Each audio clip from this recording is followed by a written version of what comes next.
They called him Alpha King, but behind his back, they called him useless. No heat, no pups, no bond, no future.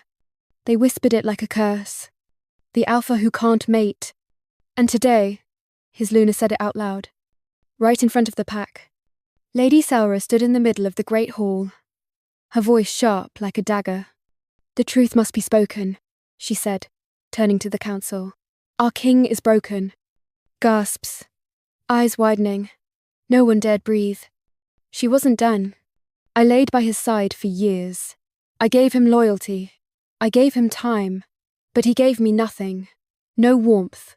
No air. No bond. She looked straight at Kaoric, sitting silent on the throne. A king who cannot give his blood is no king at all. He didn't argue. He didn't speak.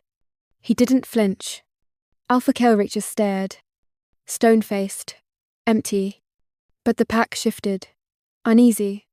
If the Luna said it, then maybe it was true. The throne never felt colder. Down below the hall, a servant froze in the corridor. Anwin? Small, quiet, Omega. One of the invisible ones. But she heard every word. And her hands were shaking. Not from fear, not from shock, but from the weight pressing inside her belly. 9 moons ago, he had touched her, claimed her, left her. Now they said he was broken. But Anwin carried proof he wasn't. She turned quickly, basket forgotten. She had to get out, before anyone noticed, before anyone saw what was moving beneath her cloak. That night, the palace felt tight, choked. Kelric stood alone in his chambers, back to the door. Selra's words still echoed. Broken, unfit, shamed. He stared at his reflection, his own eyes, looking like a stranger. He didn't defend himself because he couldn't. He didn't know what was wrong with him. But deep in the woods, far from that cold throne, a secret was growing. A heartbeat. 2, actually. The Alpha King wasn't broken. He just didn't know he had already created life. 9 moons ago, the sky turned red. Not from fire, not from war, from the blood moon. It rose high over the Silver Keep, casting its light over wolves who gathered for the old rites where alpha blood is meant to burn, where instincts rise, where claiming bonds are made. The sacred ground buzzed with chants. Warriors howled. Omegas stayed close to the earth, heads down, waiting. It was the one night even kings couldn't control the wolf inside. Not even Kaelric. He stood on the high stone altar, breath steady, eyes distant.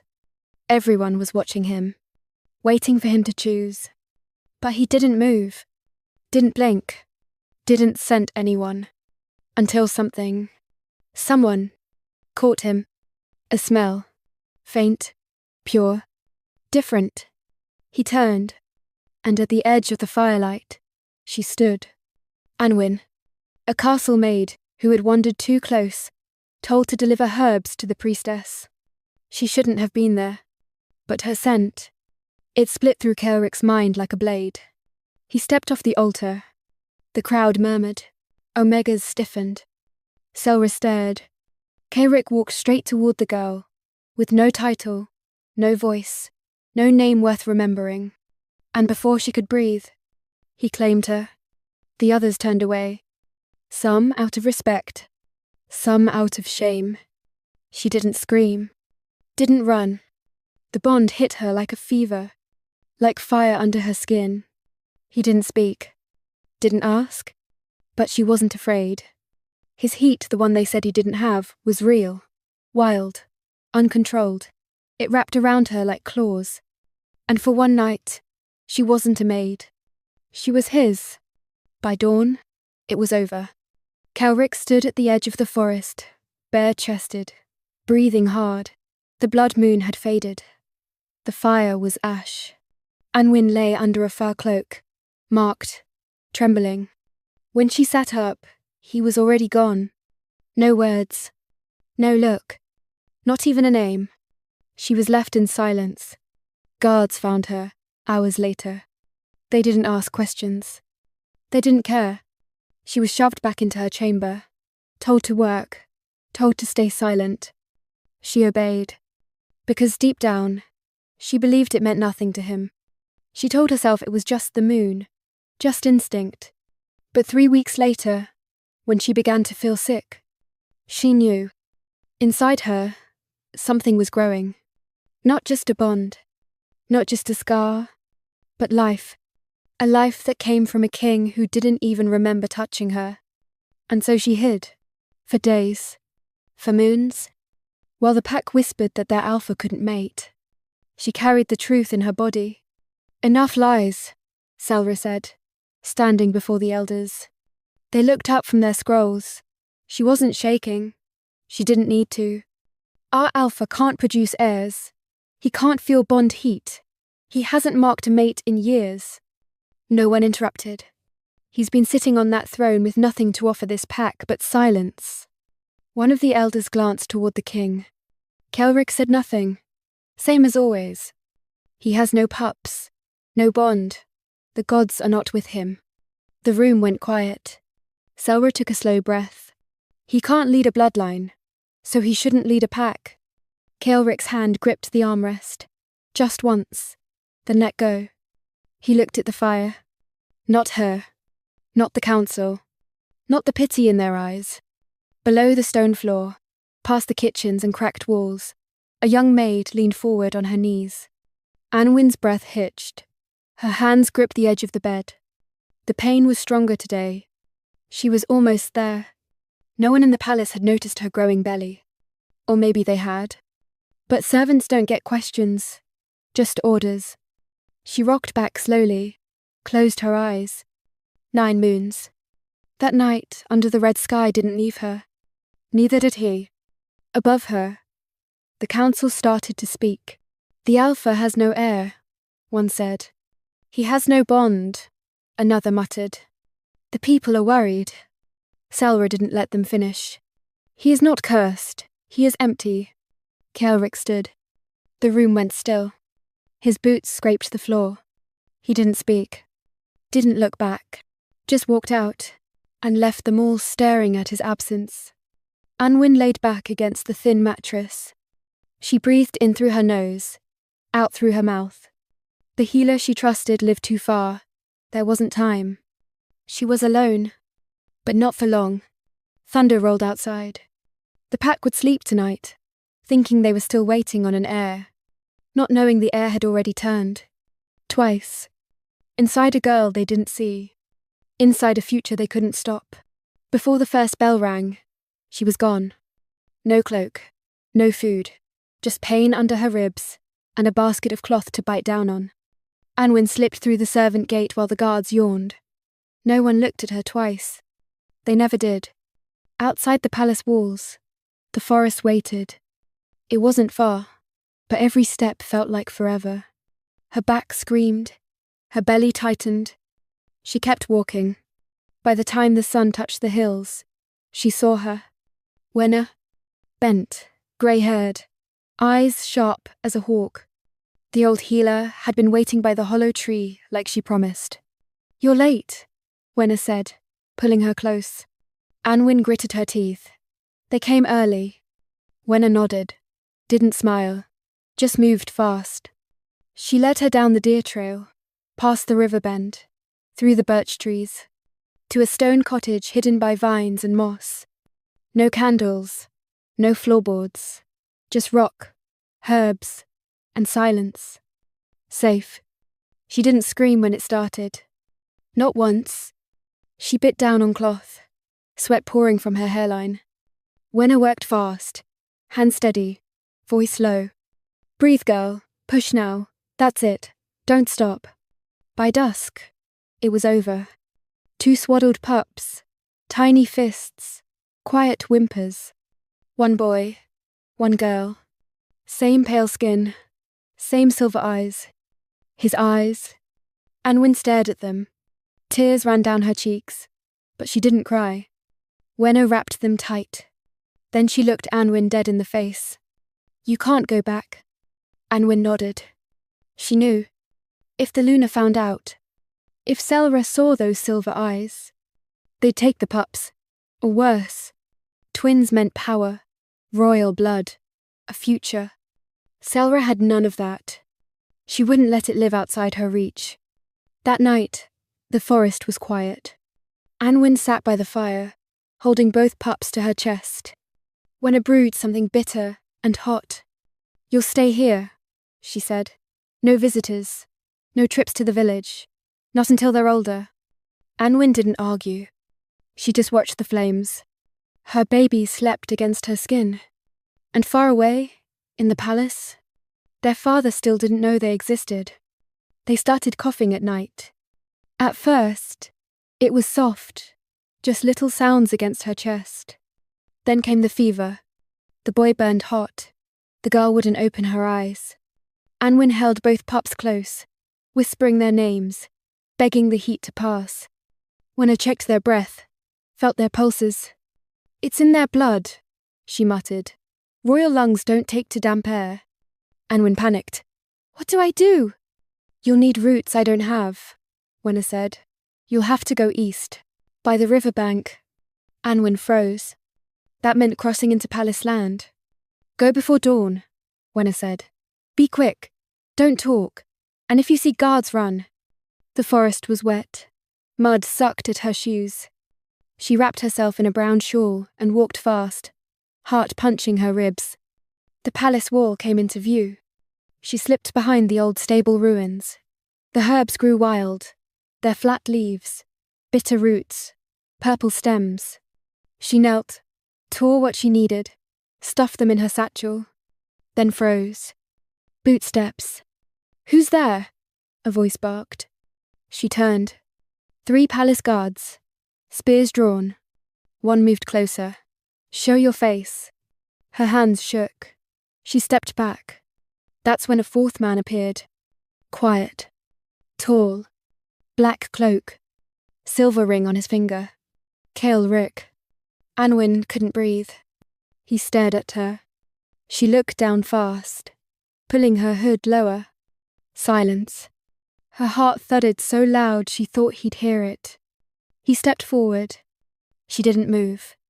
Then, he stopped. Eyes locked on the edge of her shawl, the threads, the curve of her cheek.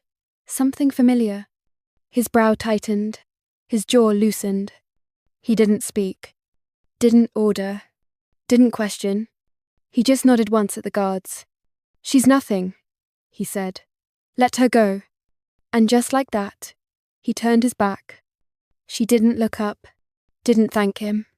She just walked away, fast as her legs allowed.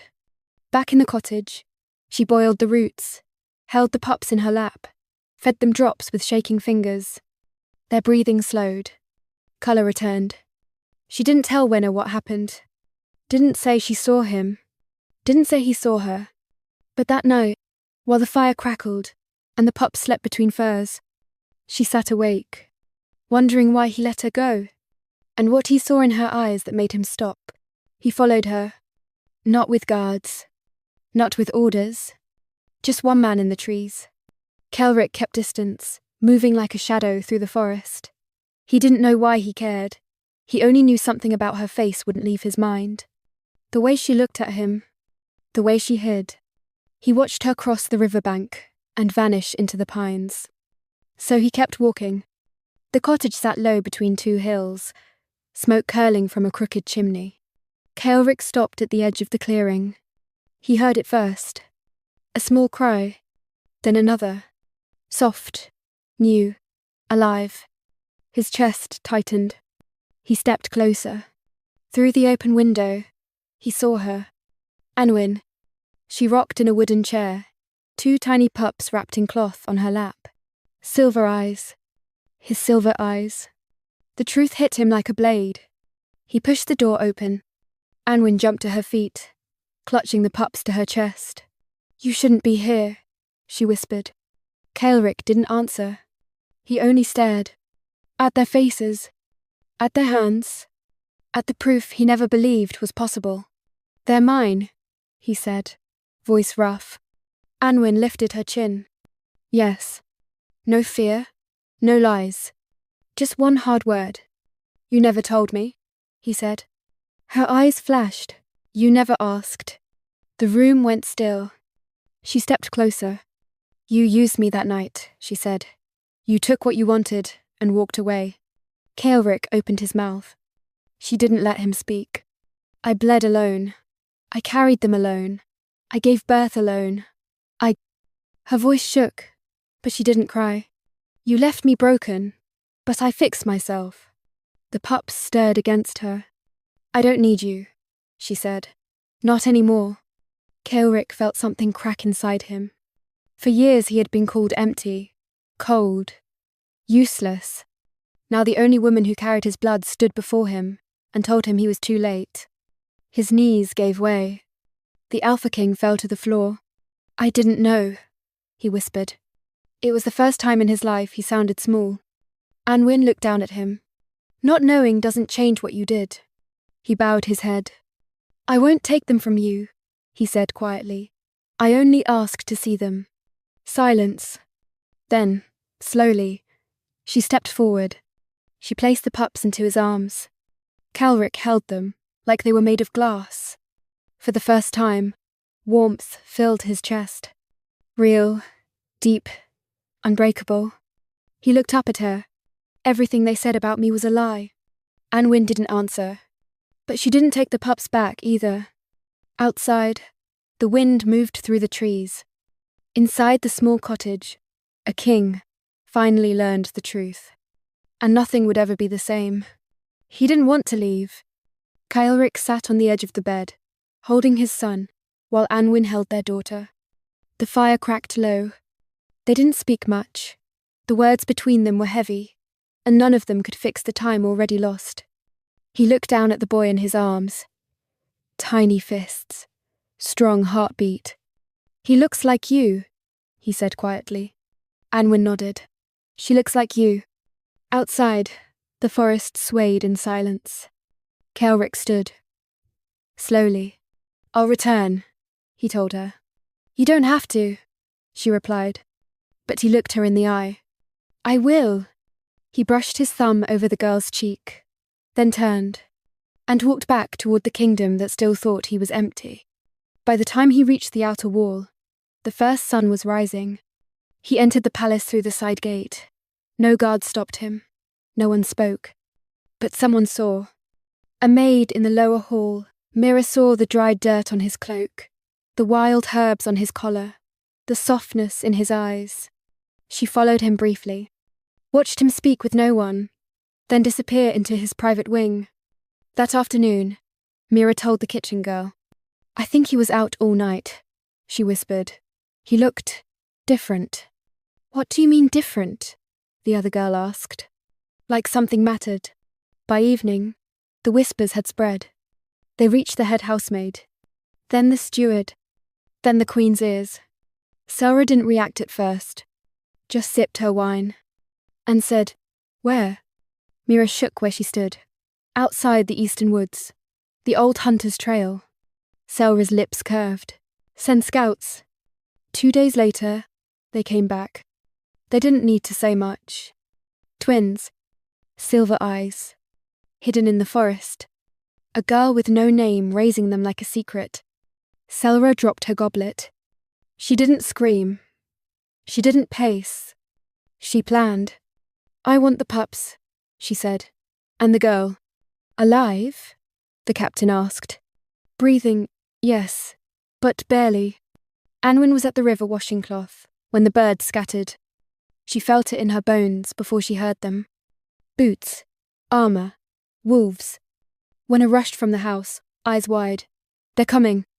Anwin grabbed her babies and ran. But it was too late. They were surrounded.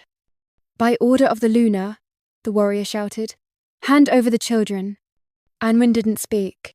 Then a new voice cut through the trees. Stand down. Kaelric stepped out, alone. No crown, no guards, just fire in his voice. They're mine. The soldiers hesitated. My king, the captain said. The Luna. Kaelric's eyes locked on him. You answer to me. At the palace, Selra was already standing before the council.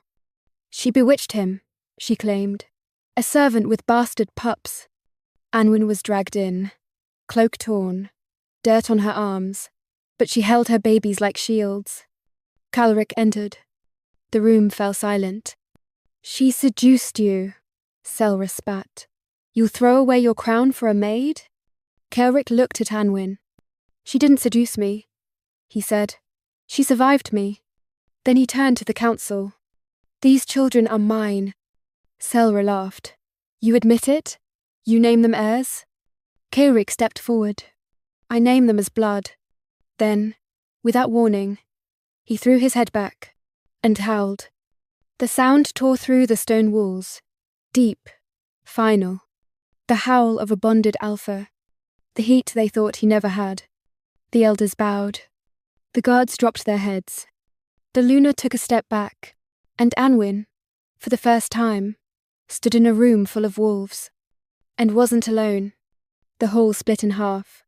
Some bowed to the king. Others turned to Selra. No one wanted to say it out loud, but the pack was broken. Whispers circled fast. She was just a maid. She gave him twins. She saved his bloodline. She stole his throne. The elders couldn't agree. So they called for the blood trial. Not speeches, not votes. A fight. One last name written in blood would keep the crown. Calric said yes without blinking. Selra smiled without warmth. She had one name ready. General Bragan. Calric's own kin. Raised beside him. Trained under the same roof. Trusted. Until now. The trial was set. No armor. No weapons beyond claws and teeth. No second chances. One king. One challenger. Anwen stood at the edge of the stone hill, wrapped in a thick cloak. Winner held the pups close. The ring below was marked with red ash. The crowd circled tight. Eyes wide. Hearts waiting. Calric stepped into the ring. No crown. No title. Just a man. Bragan followed. Tall and cold. They didn't speak. They didn't need to. The horn blew once. Then silence. Then chaos. Bragan struck first. Fast. Sharp. Meant to end it early. Calric staggered but stayed up. Claws met bone. Fists slammed ribs. Fur tore. Blood hit stone. Anwen watched with her jaw clenched. The pups whimpered in Wenner's arms. One cried. The girl. Anwen didn't move. Her eyes never left the ring. Calric bled from his side. Bragan grinned. You were never strong enough, he hissed. Calric spit blood. Still standing. They clashed again. Harder. Slower now. Breath short. Every blow heavier than the last. The crowd held still. Selra watched from the high seat, expression tight. She had bet everything on Bragan. Everything. Calric dropped to one knee. Bragan raised his claws. But Calric moved first. One deep strike. Straight to the chest. Bragan collapsed. The ash scattered. The crowd stayed silent. Then bowed. All of them. Calric didn't roar. Didn't smile. He stood, bloody and shaking, and looked to the hill. To her. Anwen met his eyes. And for the first time, she nodded. The pack had chosen. Not by law. Not by blood. But by who survived. The trial was over. Bragan didn't get back up. The ash ring stayed quiet. No cheers. No howls. Only blood cooling on stone. Calric walked out of the ring with his head low. He didn't lift the crown when the elder handed it to him. He didn't even look at Selra as she turned and left the hall, her jaw clenched, her title broken. He went home bleeding. Not to the palace. To the forest. To the cottage. Anwen opened the door before he knocked. She'd been waiting. He looked tired, bruised, human. For the first time, he didn't try to hide it. He sat on the floor. Not the chair, not the bed, the floor. She placed a bowl of water beside him. He washed his hands in silence. Then he looked up at her. I don't want the bond because I'm king, he said. She said nothing. I don't want it out of duty, or power, or because it's what the pack expects. Still, she said nothing. He stood, walked to her, looked her in the face. I want it because I finally know what it means to choose. The fire cracked. The pup slept between blankets. She studied him. All this time, she waited for the king to become real. Now he stood in front of her, not asking for forgiveness, not hiding behind titles. Just a man. Yes, she said. Just one word. That was all it took. The moon was full that night. They walked to the hilltop in silence. No crowd. No priest. No crown. Just them. He touched her shoulder. She touched his chest. The bond rose warm. Not fire. Not hunger. Heat. Soft. Strong. Whole. His wolf stirred. Her wolf answered. Their blood sealed in quiet light. No one cheered. No one bowed. But the forest listened, and the moon watched. The crown room was quiet. No drums, no chants, no performance. Just wolves standing shoulder to shoulder, watching, waiting. The elder held out the silver crown, smooth, cold, old as the bloodlines that ruled before. Kelric didn't take it. He turned to her. Anwin stepped forward, head lifted, hands steady.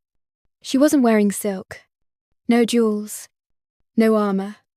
Just a dark cloak wrapped around her shoulders. Her children stood beside her, one on each side, their eyes, his eyes wide, watching everything. She carried the future when no one else believed there was one, Kelric said. She protected it alone. He placed the crown in her hands. This throne lives because of her. No one argued. Not even the elders who once doubted her. Not even the guards who once looked past her in the halls. Not even Selra, now stripped of name, title, and pride, who stood at the edge of the crowd, eyes hollow. Anwin turned, climbed the steps, and sat on the throne, not as a maid, not as a secret, not as a shadow, but as Luna of the Silver Keep. Kelric stood behind her, no longer needing the front seat. He had already won the only thing he never knew he wanted. Not a throne, not a war, but a family, a bond, and the strength that came from letting go of shame. Outside, the wind moved through the trees. Inside, wolves bowed low, not out of fear, but out of respect. No speeches, no declarations, just truth. A new Luna, a new bloodline, a new beginning.